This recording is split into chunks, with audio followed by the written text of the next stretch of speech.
So, I am tired.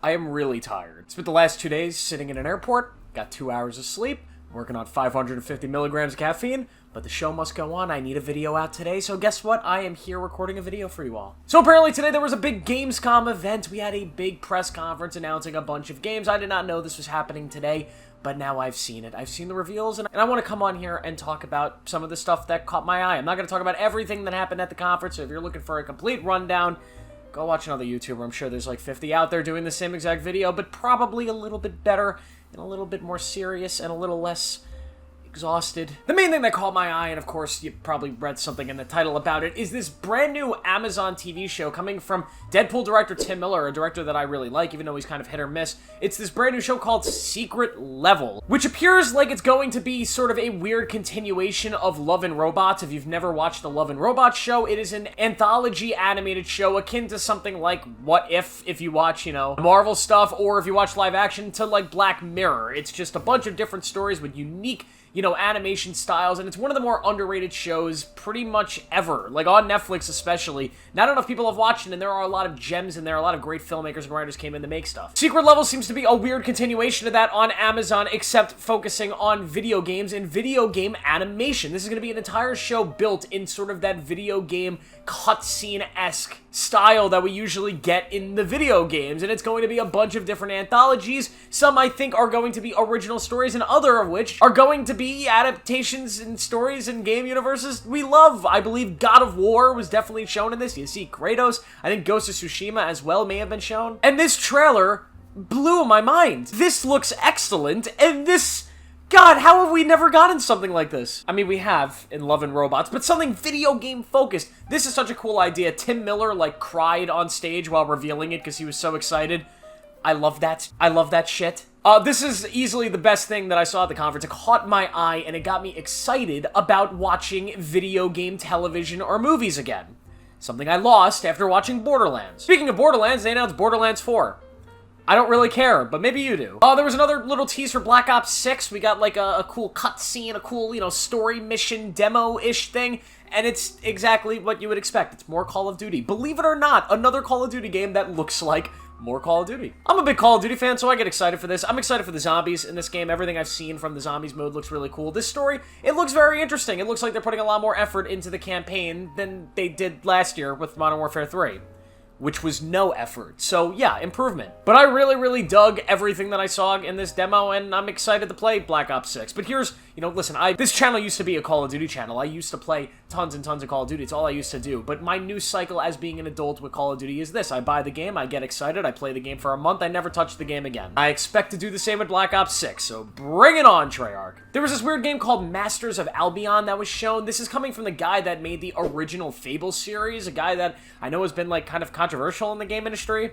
I think I might just be blowing smoke out of my ass and thinking of the wrong person. But yeah, this guy came on and he gave a speech about the game that got me a little excited, and then he showed gameplay, and it seems to be kind of a weird Sims, medieval times, god simulator, and I really kind of dug this, and I don't typically like games like this. But something about this trailer, the vibe, the fact that it's made by a small studio, and the fact that you can go from being this god, Sims-like gameplay to playing third-person action combat, I like that. I don't know, I might never actually touch this game or talk about it ever again on this channel, but I was interested today. There's a new Dying Light, I think. It's called Dying Light the Beast, and from my understanding, this is not Dying Light 3. Of course, Dying Light 2 came out very recently, to mixed reception. I barely played it, not gonna lie. That game took literally years to make, and I doubt Dying Light 3 is ready. But that game took so many years to make, and I think Dying Light 3 is probably going to take the same amount. Kind of wish Techland would go do something different. I mean, do we need more of these open-world zombie games? Dying Light the Beast, apparently you're going to be playing as the protagonist from the first game. It's going to be a much smaller experience that they're probably going to charge you $70 for. They're saying only 20 hours of gameplay, not 20 hours of story, 20 hours of gameplay, which is very interesting for an open-world universe game. I don't know. I'll check it out. We'll see. Dying Light's fun. We got another big look at Indiana Jones, The Great Circle, and I'm going to be honest, this is a game that I was not taking seriously for a very long time. I thought an Indiana Jones game made by Machine Games, made by the same guys that make the Wolfenstein games that are actually excellent, but a first-person Indiana Jones game feels really gimmicky. And I remember some of those early gameplay looks just looked kind of cheesy and corny, and some of the trailers just didn't work at all. But the more I see from this game, the more I'm actually excited to play it, because guess what? I enjoy Indiana Jones. I've never been a diehard fan. I did not grow up with the movies, but I've always enjoyed them, and it's been a damn shame that the last two films, specifically the one that came out last year, has kind of tarnished the name of Indiana Jones. I'm looking at you, Kathleen Kennedy. Please resign. But this game seems to understand Indiana Jones way better than James Mangold and Kathleen Kennedy did, unfortunately. The character is who he is, and Troy Baker sounds amazing voicing him. The gameplay looks fun. The whip hitting looks whippy. It looks like to be a big treasure hunting adventure. There's going to be some zones that are more open world and you get to explore like Indiana Jones. Be an explorer. Look for treasure. That's the shit we want. We want a game about treasure hunting where you get to be a badass and climb shit and solve puzzles and... Wait a minute. Why don't we just play Uncharted 4? Or Uncharted 3? Or Uncharted 2? Or Uncharted 1? Or watch the Uncharted movie. Don't do that. Almost as bad as Indy 5. Not there. Not quite there. It's watchable. Indy 5, not so watchable. But Tom Holland? Really? I mean, come on. Really? Got another look at Dune Awakening, and listen, I am the farthest from an MMO guy, but I am the closest thing you'll get to a Dune superfan. I love the universe. I've read the books, all of the main Frank Herbert books, and God, a Dune game would be so, so cool. And this is an MMO, which, yet again, not really my thing, but every time I see something out of this game, it looks like the perfect Dune game that I would always want. It's an open-world Dune game where you have Arrakis to explore and run around. You could build bases. You have this still suit. You can ride worms, I think. You can do everything you do in the Dune universe, and it's got a cool, interesting story of where it's like an alternate timeline of where Paul Atreides didn't kind of rise up. That's some cool shit. I love the lore. I love the story. I'm excited to at least try this. There's also a new Sniper Elite game. I've always enjoyed these games kind of loosely. I'll jump in, play like 5-6 hours when they go on Game Pass.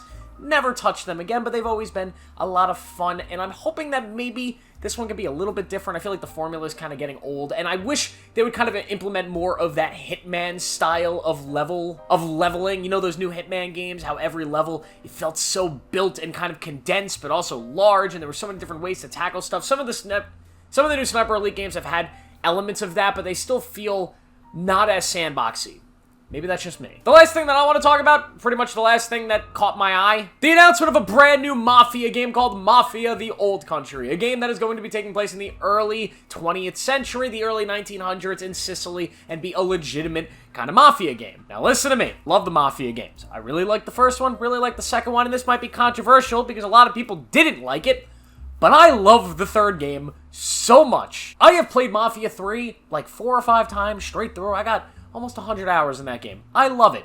I might be the only one, but that's okay. And I've been waiting for them to come with their next game, a follow-up to Mafia 3, with that kind of combat and that world of the mob. And this isn't exactly what I expected, but I am still here for it. The trailer had the vibes. I know that combat engine that they use is so, so good, and it works, and I am excited to get my hands on this whenever it comes out. If it ever comes out, because games these days, man, they announce them and then they take like 10 years and it just never happens. Guess what? No GTA 6 trailer. Nobody's surprised. But we did get Goat Simulator Remastered. Thank you guys for watching. Please make sure to like this video, subscribe for more, turn on notifications. I'll see you in the next one. I post every day, so that'll be tomorrow.